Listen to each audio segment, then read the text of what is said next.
Dalam kedaulatannya, Tuhan bisa memakai siapa saja untuk melakukan hal-hal yang besar. Ia bisa melakukannya kapanpun dan dimanapun. Tapi bukan itu yang menjadi konsentrasi Tuhan. Melainkan, Ia menghendaki kehidupan kita menjadi ilahi dan merepresentasikan kerajaannya di atas muka bumi ini. Dengan satu tujuan, agar hidup kita menjadi pola atau contoh ilahi, patokan kebenaran, dan memancarkan damai sejahtera serta sukacita abadi. Sebab hal inilah yang akan memainkan peranan penting untuk terjadinya pemulihan segala sesuatu di akhir zaman ini. Kitab Wahyu pasal 21.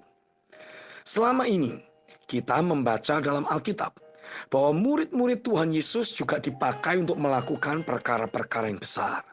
Mereka juga menyembuhkan orang sakit dan mengusir setan-setan. Tapi pada kenyataannya, mereka juga masih sibuk bertengkar, memperebutkan kursi jabatan di kerajaan yang mereka harapkan, dan berselisih untuk meraih pengakuan guna menjadi yang terbesar di antara mereka. Bahkan, ada yang rela menjual Yesus demi ambisi atau rancangan pribadinya. Dan juga ada yang tidak mau mengakui Yesus demi terlewatkan dari aniaya atau kematian yang sama. Dan hampir semua murid mengalami kegoncangan dan kehilangan iman ketika Yesus mati di kayu salib. Tidak hanya itu, di Perjanjian Lama pun kita juga bisa menemukan ada banyak tokoh-tokoh iman yang dipakai Tuhan dengan luar biasa, namun masih terus melakukan ketidakakuratan. Dari memiliki istri banyak, keluarga yang berantakan, merebut istri orang, membunuh, dan lain-lain. Pendek kata, mereka tidak melakukan kebenaran secara sepenuhnya atau secara akurat. Dan tidak ada damai sejahtera maupun sukacita abadi dalam kehidupan mereka. Jadi pada prinsipnya bukan hal dipakai atau tidaknya oleh Tuhan, melainkan apakah kita telah dibangun untuk merepresentasikan kerajaan Allah seutuhnya di atas muka bumi ini. Roma pasal 14 ayat 17-18 mencatat, sebab kerajaan Allah bukanlah soal makanan dan minuman, tetapi soal kebenaran, damai sejahtera dan sukacita oleh Roh Kudus. Karena barang siapa melayani Kristus dengan cara ini, ia berkenan pada Allah dan dihormati oleh manusia. Oleh sebab itu, fokus perhatian kita harus mengalami perubahan. Berhentilah mempersiapkan diri untuk dipakai Tuhan secara luar biasa. Sebab Tuhan tidak butuh persiapan kita untuk mulai dipakai olehnya. Kapanpun dan dimanapun, oleh kedaulatannya, Ia bisa memakai kita. Tapi yang harus menjadi fokus perhatian kita adalah mengalami pembaharuan akal budi seturut dengan kebenaran.